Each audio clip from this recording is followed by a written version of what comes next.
Hi everyone, I'm Caroline. I'm up here in Donegal. You are very welcome to Haunted Hearsay. Hello, I'm Ben, and I'm down in Dublin for the moment until next month. Hi Ben, how are you? Good, yeah. You're I'm all moving right. out of the big city. I'm packing everything up now, getting ready to move up north. So Yes, you're going to make it to Donegal. finally, yeah. The oldest town in Donegal, too, Well, this apparently. down in Donegal, so we'll have to do some exploring, and I don't know too much about it, so that's even more. I And for anyone purposely, that doesn't know, apparently the oldest town, or the claim to being the oldest town in Ireland, is it? yeah, in Or is Ireland, Ballyshannon? yeah, yeah. I suppose it's at the mouth of the sea. It's at a estuary, so perhaps that was Great important. place to go surfing, I believe. Yeah, and over in Very Bundoora popular with surfers from all over the world. at the Rory Gallagher Festival. That's right. So we're But going to have to explore a few ghosts up about Ballyshannon. But tonight, instead of anything to do with ghosties or anything, we're going to do the origins of Christmas. mm, It's been a while since we've been on. We've both had things going on, and yeah, mind you, to be honest, there's still things going on. If we just kept putting things off because of other things that are happening around us, we'd probably never do this again. It's been a sad time in the community. I'm not going to go into that though just now. So we're just going to carry on with what we're doing. And what we're doing tonight are the origins of Christmas. I know we did some of that last year, and I absolutely loved it, and I loved learning more about it. And the more every year I'm finding out a wee bit more. But I also thought we'd start off with, what do you think is a traditional Christmas? What do you think is a traditional Christmas, Ben? you see, I'm only 33, so I've had the same kind of Christmas for my whole life. But I am Yeah, aware see, of I'm saying, like, it's, if someone said to you, what's your idea of a traditional Christmas? traditional Christmas. Yeah, what would So you say it was? it would involve going to mass in the Mhm. morning. It would involve eating certain foods. Um, Presents on Christmas morning, that's decorations the week before, that sort of thing. exactly. And then you have Nullig Naman Yeah. after Christmas. Now, you see, that's the thing, is that's the kind of Christmas now that you've grown up that we're getting used to now. It's getting and more commercial, and Christmas is lasting longer every year, etc. Because there is actually no such thing as a traditional Christmas. It's been evolving every year since it became popular in Britain and then spread over into Ireland. And in Ireland, we have, I guess, different history. So, like the Irish language word for Christmas is nullig, and the Irish language word for December is nullig. It's Mm. meaning nullig or whatever. So, me nullig. So, it's like Christmas is the month as far as Is Irish. that, yeah? I always remember my grandfather, my granda, Paddy Sweeney from Running, and he says we didn't get things like that in Christmas. On the 6th of December, they got a present.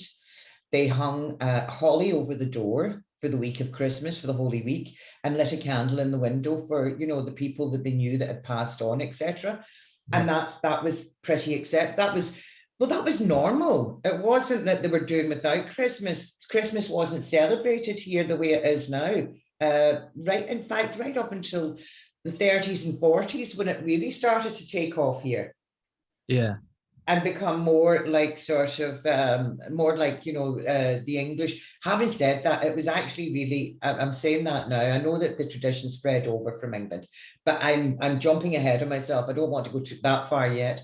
I wanted to go back right to the very origins of why people got gifts at Christmas and why we're celebrating Christmas when we do, and how it's all kind of blended into the one, and it's sort of evolving the way it is now. Mhm. But initially, St. Nicholas, we'll start with St. Nicholas. And St. Nicholas was a sweet Greek man that lived in Turkey.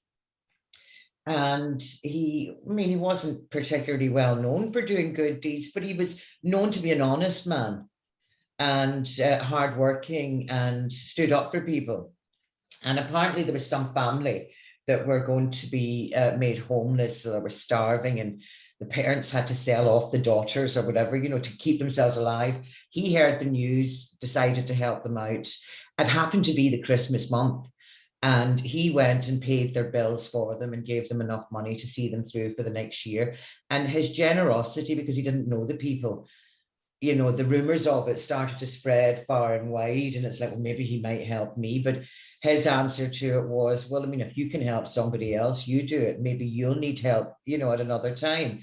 So that was St. Nicholas. And St. Nicholas was well liked, well respected. I'm pretty sure he was like a mayor or something like that in the town that he lived in Turkey. And but whenever he died on the 6th of December. I'm pretty sure that was 60 AD, I think. And he died on the 6th of December, early in the afternoon. God forgive me, I don't know what time he died. But it became a thing to commemorate him annually. People would give a gift to someone less fortunate than themselves. Okay. And then as a few years have passed on, it started off, well, people would just maybe give a gift to the children. So they would wake up in the morning after the December the 6th, and there would be maybe a toy or a gift or something, or a bit of fruit or whatever at the bottom of the bed, but something that was a surprise. And that then spread across into Europe, particularly into Bavaria and the southern states in Germany, well, whatever Germany was called then, but you know, and the sort of, it developed then that sort of, instead of this little Greek man that lived in Turkey, he was this big German, you know, with a beard and a long hair, etc. But he wore a green fur coat with white fur around it. There was none of this. The red that I'm wearing here now, we'll come to that in a minute. It was, you know, so it was that. But again, it's the celebration was getting, but they would put a tree up and put lights on their trees. They were about decorating. So I think, and I can't actually find out for definite, I just maybe haven't gone through the right books, but they had some sort of tradition that they had celebrated at that time of the year anyway, that involved them sort of like decorating a tree and things like that. Well, so, it was actually pre-Christian paganism. A pre-Christian thing, yeah. And so that was married into the custom then around the 6th of December, you know, because of St. Nicholas, people liked that. And they started, you know, to give the kids. Obviously, at the same time, you know, like with the birth of Santa Claus came the afterbirth of Krampus, you know. So, yeah, so that would come down Northern Europe. I have a bit of information about Krampus. Yes, we're going to get, you're the one that knows about him. I don't. But it's just to sort of like to say how it's been evolving. Now, we're still not up at the 25th of December for this. We're still only celebrating St. Nicholas and the gift giving on the 6th of December. The Holy Week hadn't been established at that stage. The Holy Week wasn't established until 360 AD, when Constantine, isn't it? He established like fixed dates. They knew roughly the end of the year and the beginning of the new year in Israel with Jerusalem, that is when people congregated to have their children, new births registered, settle things, get things done out of the road. The way the Irish did at Halloween, they did this at this time of the year. They would go and record things and births, etc. So we know that Jesus Christ was born sometime between the end of December and the beginning of January. We also know that it was probably around the beginning of January that they registered the birth, but nobody knows what day.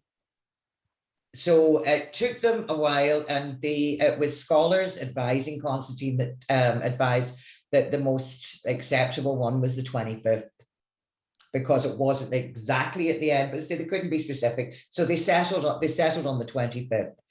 The gift giving was still, again, St. Nicholas, but as it started to evolve, then after, like, you know, going into the 400s AD, it started to evolve a little bit more, but more around Europe, sort of the German countries, Finland, the Scandinavian countries, with their own sort of interpretation. It didn't come to us until Prince Albert, Queen Victoria's husband, took it to Buckingham Palace. There'd never been something like that. And then it became very au fait with all the sort of people that wanted to copy the royals, and, you know, they were going to do the same thing. Within a matter of 50 years, every house in England and Scotland are celebrating Christmas with a Christmas tree, and instead of waiting The Christians among them, instead of giving the kids a Christmas present on the 6th of December, started to give it to them on the 25th, because that was where we're going to celebrate Jesus's birthday, not St. Nicholas's. Right, yeah. And the two kind of married into one. This is still before it came to Ireland. Comes to Ireland, then it sort of filters down. And it's only coming to Ireland really sort of in the 20s, 30s, you know, that sort of thing. But it was two advertising execs. It was as we know, like there's a big, there was as many Germans went to America as there was Irish people, like, so a big German community out there, and they brought the tradition with them. But it was two advertising execs for Coca-Cola that decided this little Greek man going around with, with a sort of cart and a donkey, or a cart and a mule or whatever, that wasn't fabulous enough. And so he had to have like a sleigh, and it wasn't just one mule, it was 6 reindeers. And then this one they had that came from Europe with, the sort of Viking looking character with the green. But no, we're not having that. We wanted it Coca-Cola colors. The two advertising executives that worked for Coca-Cola are basically responsible for the Christmas that we celebrate nowadays, the commercial Christmas that we celebrate nowadays. And as people have got older and people have got more spoiled, it's got bigger. How is it evolving? But that's the nice things, and that's how we've got round to this part of Christmas. What I like then is the fact that how different people married into their way of life. And in Europe, where it basically originated, when you think about it, they also introduced Krampus. I don't know a lot about him, but you do. So away you go, Ben. I don't know a huge amount about him, but this is what I've learned in the last while. So Krampus was a half goat, half demon looking kind of character that came around as sort of a counterpart to Saint Nicholas. So at the time in Germanic cultures. So when Saint Nicholas came along, now I know that the church tried to get rid of Krampus, the idea and the parades and the celebration of Krampus, in the 12th century, and they failed. So this is obviously pre-12th century. They think that the Krampus was more of a winter solstice, pre-Germanic tradition. Yeah, so before maybe even Christmas, that someone like Krampus was about. Yeah, so they have decided to marry it into this. It's a pagan winter demon, I suppose, and it morphed into a Christmas tradition, as you said. So apparently it's the 5th of December that Krampus comes. So it's sort of the eve. The day before St. Nicholas's Day. Yeah. What else do we have? So he's like sort of the counterpart of Santa. So if you're good, you will get a present. If you have misbehaved, Krampus will, I guess, club you over the head with a stick. Is it not in some, and maybe further north in Europe, where, I mean, if you were good, you got rewarded, and if you were bad, there's a good chance he'd take you away? Yeah, so there's all sorts of legends. So he'd take you and drag you into a cave. Yeah. One of them. There's beaten, tortured, and eaten. Yeah, and there's nothing fairy tale or Christmassy about Krampus. It's a story. The note I've written down here is it's unrelated to Christmas. So it was brought into the Christmas tradition, but all of the things like the parades and the masks and it's very Halloweeny. Do you know what I mean? Yeah. It's very like it's not a Christian idea. So what else do I have? So I have a story. There's a story of a legend of a Dutch Santa somehow being killed, coming back from the dead and beating a bishop. So in the Netherlands, the Krampus story has to do with Santa being killed and coming back from the dead and beating a bishop. That's the kind of the links. Then Krampus parades in Austria. The reasoning is to get rid of the winter ghosts. which so they parade the streets and they dress up in big horned masks and they jump around and they make a lot of noise. And this tradition actually came after World War II. It wasn't allowed during the war. So Something they did before the war then? it was a way of reclaiming their culture pre-Nazism, basically. I don't think they ever did parades actually.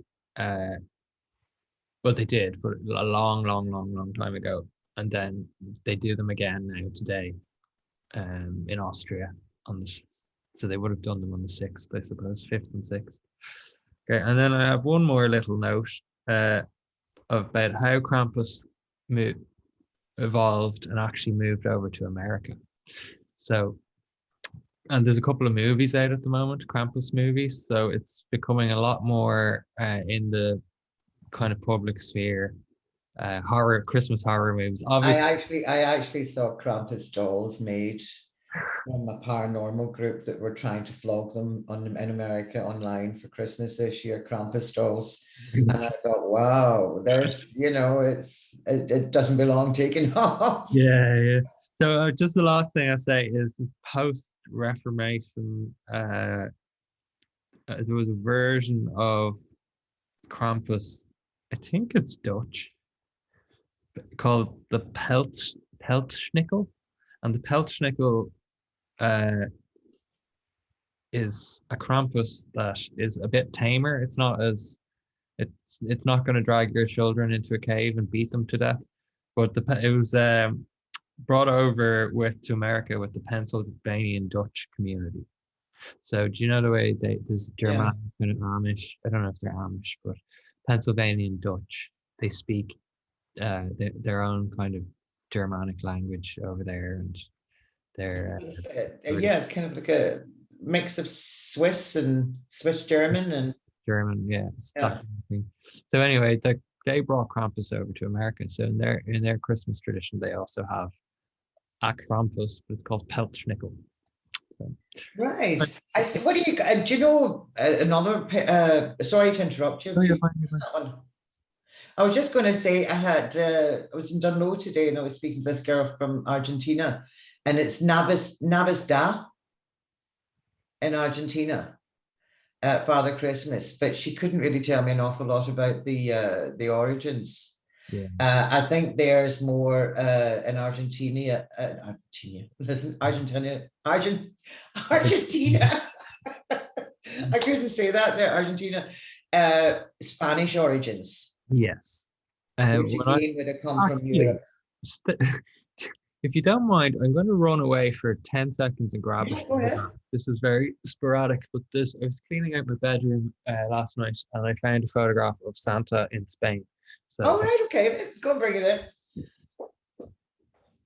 I'll keep us talking for the moment. I was interesting that different countries have different ways of looking at Santa, and that everyone seems to have introduced a bad guy that's there to watch out for anyone being bold during Christmas. I wonder, do all of those hark back to, I'm just saying, do all of those hark back to the bad guys that come with Christmas? Do they all hark back to ancient pagan times? Well, yeah, is it the church? No, ancient pagan, pre-church, pre-Christian times. Yeah, I suppose things were a bit darker back then. So without like showing everyone's face, I don't know if you can see Santa there. In the green? He's wearing leopard print. And it's green. There's none of this. There's no red. There's none of this Coca-Cola Santa. But here it looks more gold here. It's brown. Yeah, green and gold. And leopard print. But there's no red. It's not Coca-Cola Christmas in Spain. Oh, by the way, I have nothing against Coca-Cola Christmas. I love Christmas. Yeah. I love Coca-Cola Christmas. I love European Christmas. I love the green and white. I love the red and white. Mm-hmm. I love the whole giving and I love the build-up. Mm-hmm. Not that bothered about the actual day, but I love that build-up to it, Yeah, but I really have learned. Another place that has a completely different tradition now to ours again is Russia. And there it's Mother Christmas. Oh, interesting. Yeah. Yeah, it's a woman. And there's none of this nonsense where a guy's getting to take the credit for putting a smile on the children's faces at Christmas No. morning. But I don't know enough about that. I meant to look it up, and I didn't. I know it's a Mother Christmas, and it's just slightly after Christmas. It's probably more in keeping with the old Orthodox beliefs. Yeah, I'm just Googling here that this Belsnickel person I was talking about earlier, the Belsnickel is a woman as well. Is it? Yeah, that was the southern Western Germany move. That's the one that went over. The figure preserved in Pennsylvania and Dutch communities and Brazilian German communities. So that's Mother Christmas. yeah, okay. So basically, she did the lot. She seems to be the one that moved over with the kind of hardcore immigrant Germans to like, you know, like the Pennsylvania Dutch and Brazilian Germans. I don't know what kind of communities of Germans are in Brazil, but I'd say they're quite. Well, I'd say the Brazilian Germans. Well, I don't know. Hopefully, it's pre After the war, weren't there a lot of Germans that after the absconded war. to Yeah, but I wonder if there was. Argentina? Yeah, that's a whole conversation in itself. But On its own is right. I don't know if these ones are the same because like the Pennsylvania Dutch immigrants are pre-war, I believe. But I don't know. I know that now. I mean, in Buenos Aires, that was a big Irish immigration to Buenos Aires. That's something you don't hear about as much here. Mhm. You hear more about the emigrating to North America. But yeah, I mean, it's like in sort of, I remember meeting when I worked in the ferry office down in Burtonport. This is about 30 years ago. I met a journalist that was here from Argentina. Mm. Argentina. I don't know why I just can't seem to say that properly. He was from Buenos Aires and he worked for like the national newspaper out there. And he was following a journey that Fidel Castro and Che Guevara had taken Oh, when they came back to Ireland. They not came back, came to Ireland to visit. And they came and went fishing in Donegal and then travelled down to Galway to meet Che Guevara's family. His family were Lynches.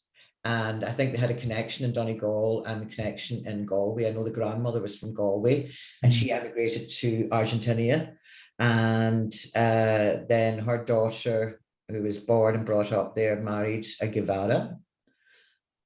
And yeah, Che Guevara. So yeah, he was yeah, Lynch. I've heard He that was before. Lynch, and his family were Lynches from Donegal and Galway. Funny.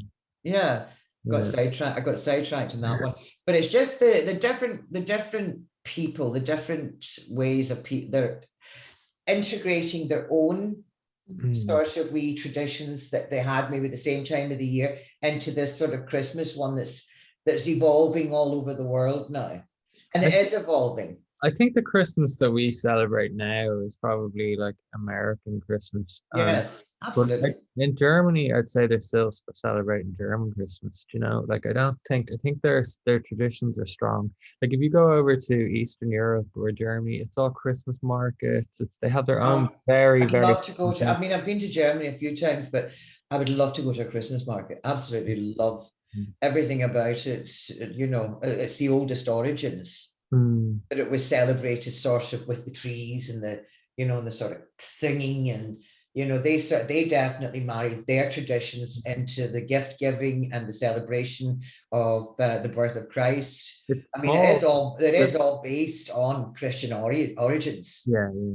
There's a There's Christmas no market. two ways about it. There's a But it Christmas. was Christian origins that sort of were married into pagan celebrations that had been going on pre-Christianity.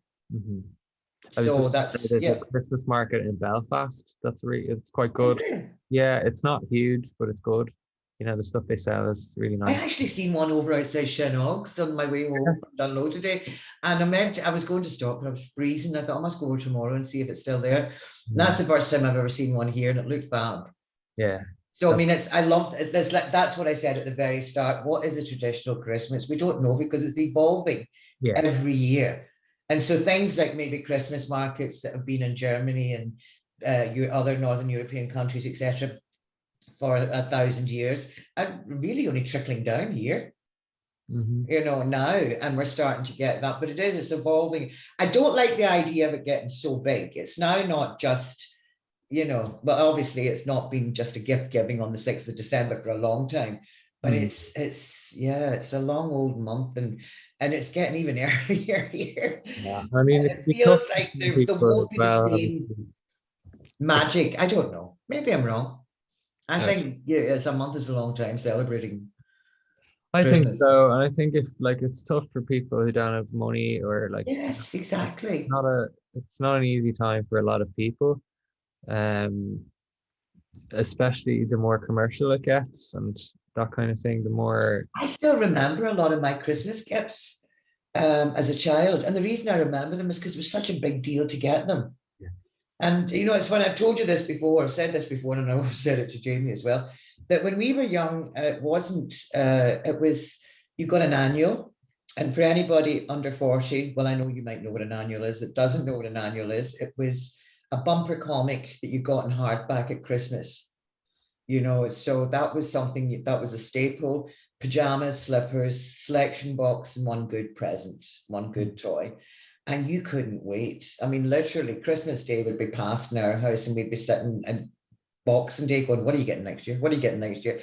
And it was something it was magical, and you looked forward to it, and you couldn't wait. Kids, there's nothing kids don't get nowadays.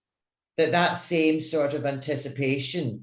It's a bit of an anticlimax then once all the fanfare is over. It was never an anticlimax for us, but I mean, it's become that now. Now I could take it or leave it, the actual day itself. yeah. I love the build up, but the day itself, it's once I have the dinner over, back in pajamas and ready for it. Yeah, I barely get dressed since my grandparents passed away, because we used to go to their houses for Christmas, so it was always traditional and dinner and that kind of thing. Whereas now my mum and my sister are working on Christmas Day. We'll I have know we'll all go up to my sisters. I mean, we do all that, the traditional Christmas stuff. But I mean, it's when the actual day comes, it's more of an effort. It was different when I was younger, or even your age. And I was looking forward to, I couldn't wait till we were getting ready to go out. But the kids don't even have that now. We're back into lockdown again, where everything is closing at 8 o'clock in the evening. Now, to be honest, you would have thought it was prohibition that was coming in here, the way they're carrying on. It's sort of, oh my God, the pubs are closing at 8 o'clock, it's Christmas week. And I thought, well, but I do feel sorry for them, because I had a wonderful time growing up here especially at the holiday season. There was always so much going on around here. And, so this is going into the 3rd year now, where a lot of people are missing out and that sort of thing. Yeah. And it's unfortunate. Hopefully this time next year that just won't be the case. Hopefully. Yeah. So, I mean, I think we're going to do one more show, believe it or not, even though we haven't done many, before actually Christmas. Maybe, I'm not sure what night. Whatever night the two of us manage to get in sync with each other and can sit down and talk to each other.